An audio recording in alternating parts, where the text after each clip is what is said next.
Okay, hello everybody. Getting ready for another flight. I've got my daughter Stephanie with me for this flight with Luscombe, and we're going to take you through a little bit of memory lane on this beautiful Saturday evening in Iowa. And I've got a treat for you. Those of you that are really into aircraft, and especially military aircraft, you're going to like this. So, without further ado, I have checklists and stuff like that to go through, so we will rejoin you when we're ready for takeoff.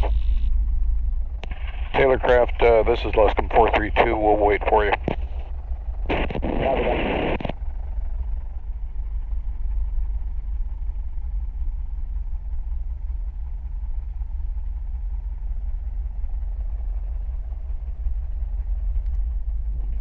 Okay, folks, it's actually kind of busy. We just had a Tailorcraft land. We've got a Cessna that is entering a downwind. So we're going to get ready to take off here on 3-3. We currently have a 70-degree crosswind component right off of our nose. Here we go.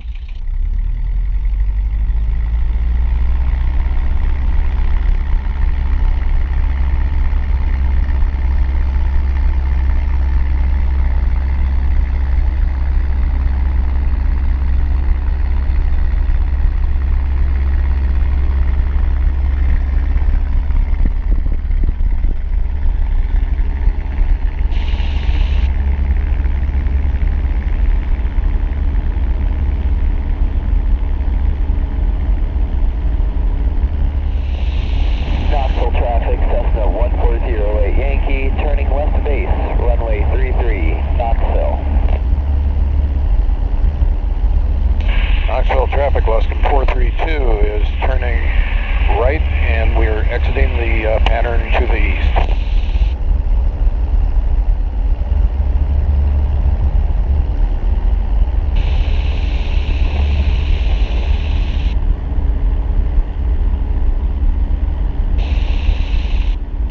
We're going to get away from some of this traffic, folks, and going to take you east of Knoxville to a town called Oskaloosa, and we're going to go over and take a look at the Oskaloosa Iowa Airport. Cessna 1408 Yankee, turning final, runway 33, Knoxville. Now, what I said that was kind of sort of cool about this is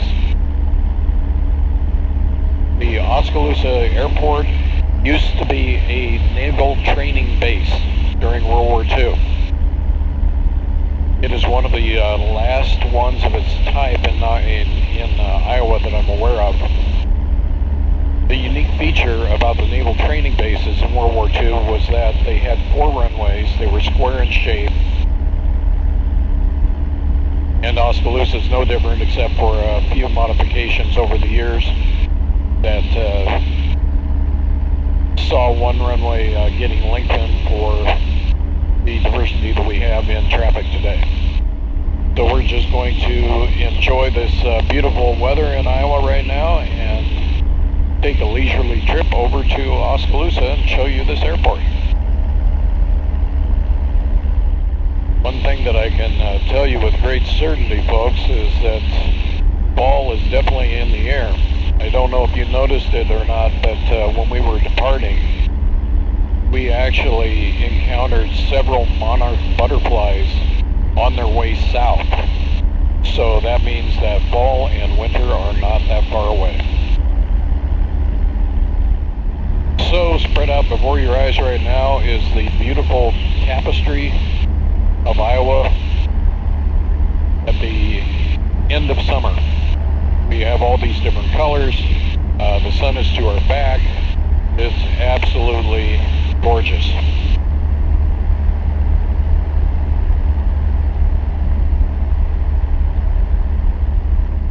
So what do you think, Steph? Do you like flying at this time of night?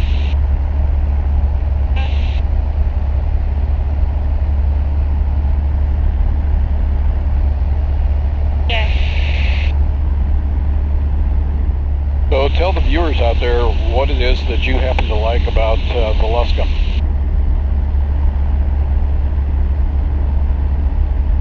Like doing the balls and spins in it. boat. My daughter is a chip off the old block. She likes doing stalls, slow flight, all that sort of thing. This is a beautiful night to be flying. Can hardly ask for any better weather. The outside air temperature currently is about 68 degrees. And it's been a gorgeous day. A cold front moved through yesterday. And the video that I shot yesterday was done when the temperature was between 90 and 96 degrees. This is a very welcome change. Although it does mean that shortly we're going to be facing fall and winter. But like I said, every day that you can go fly is a beautiful day to go fly. Directly ahead of us is the small town of Tracy, Iowa, located right on the Des Moines River. Iowa Highway 92 used to run along the north edge of it, but now it no longer does so. Our visibility is really great. I can see the airfield from here off at 12 o'clock. I can also see Eddyville. I don't have the Ottumwa Airport in sight yet, but that's not too far away. If you look out there at 12 o'clock, you'll see what looks to be a white rectangle that is way off there in the distance, and then a smokestack. That is where Eddyville, Iowa is located. Eddyville also has a very active drag racing strip. Obviously, because of COVID-19 and things of that nature, it isn't getting utilized.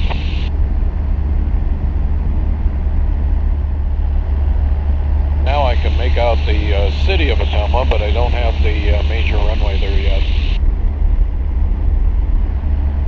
It used to be, about 40 to 50 years ago, that Ottumwa was a very active hub, aviation-wise.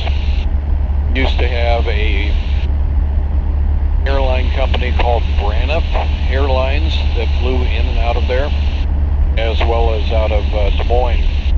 But a lot of people from this part of Iowa would drive down to Oskaloosa to take a flight to New York, Chicago, or wherever Braniff Airlines happened to serve at the time. And I'll never forget my first real experience with aviation. My cousin was a stewardess for a major airline back in the 60s, and they landed a 727 in Des Moines, and the whole family went up to meet her. And I got the captain, took me into the cockpit, put me into the captain's seat, and started showing me the instruments. I had no idea what he was talking about, but I saw all the switches, the dials, the levers, and everything, and I was instantly in love. Now, my love affair with aviation had started earlier than that, but that was one of those things where you do something like that for a kid, it makes a lasting impression on them, and you have somebody potentially hooked for life on aviation. At the 10 o'clock position is the city of Oskaloosa. But the name of the Oskaloosa Airport technically is Wright Field. So that's where we're heading. Well, Stephanie, have you seen anybody down on the river kayaking or anything? No, I've been looking, but I don't see anybody. 2 weeks ago when you and I were up here, there were plenty of people out, but I think the cooler temperatures driven them off. Basically, for you eagle-eyed aviators out there, or aviators to be, the Oskaloosa Airport is at 12 o'clock right off the nose.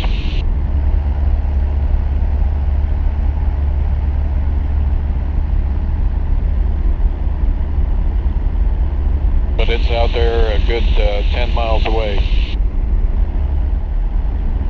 Basically, we're headed straight at the Oskaloosa Airport. Hopefully you'll be able, as we get closer, to see how it was set up in its original square fashion for a naval training station. Now, a lot of people, when you tell them that there used to be naval training fields in Iowa during World War II, they're like, why Iowa? And my response is, because it would be harder to attack them here. Ottumwa was like the regional center for them. Ottumwa is off at about our 2 o'clock position now.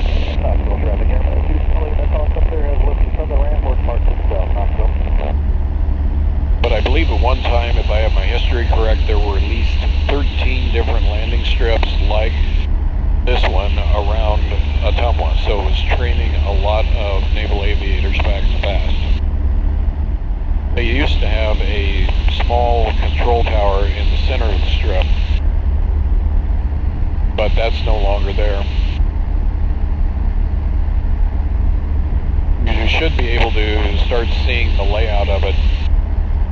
There are T-hangars on 2 sides of it currently, but one of the original runways is still there. It's runway 424, and it is 1,940 feet long. So I'm going to take a quick little turn here for just a second. I better line myself up with this, and that way we can also take a look at the windsocks.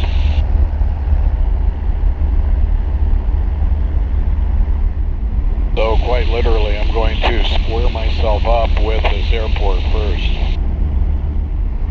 Okay, I'm not seeing any traffic, not hearing any traffic here at Oskaloosa.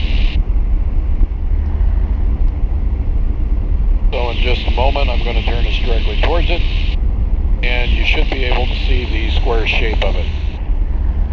Okay, here we go.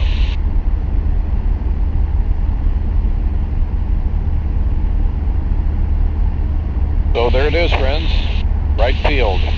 You see the square shape right there, and the runway dead ahead of us is one of the originals. Actually, there are 3 originals that are left. They're just being utilized for different things. But there you go.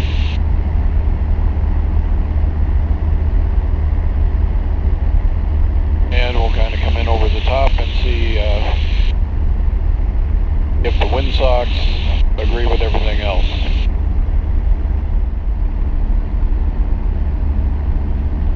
Oskaloosa traffic, Luscombe 45432, entering a midfield left downwind for 31, Oskaloosa.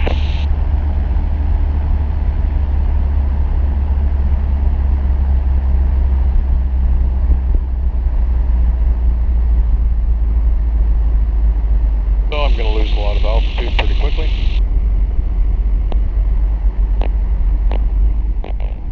We've at least got to come in here and land as a salute to all of the valiant airmen that used this airfield at one point in time, because unfortunately in the future this aircraft or this airport is slated to go away, to be replaced by a regional airport. So I'm just happy that we can still use this. So let's say that we do a wheel landing.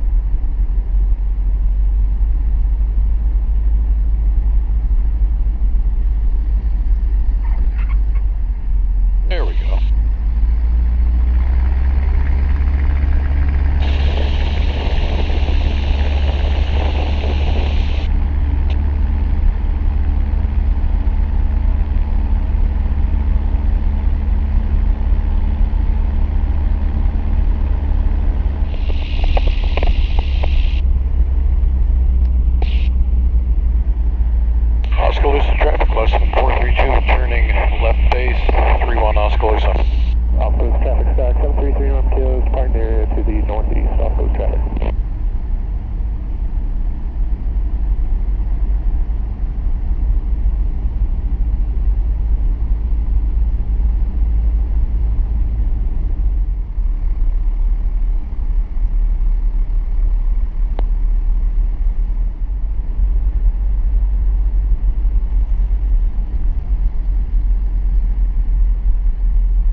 is a 3-point landing in the Luscombe. In honor of all the airmen that have used this field at Oskaloosa, Iowa, I'm going to take off here on runway 4, 1,940 feet long. Oskaloosa traffic, Luscombe 45432, departing on runway 4, Oskaloosa.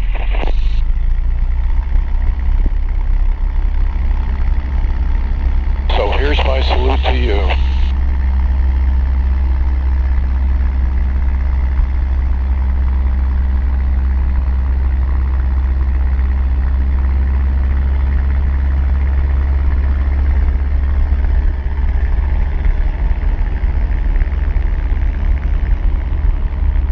So as you can see, folks, that's a pretty short airstrip right there.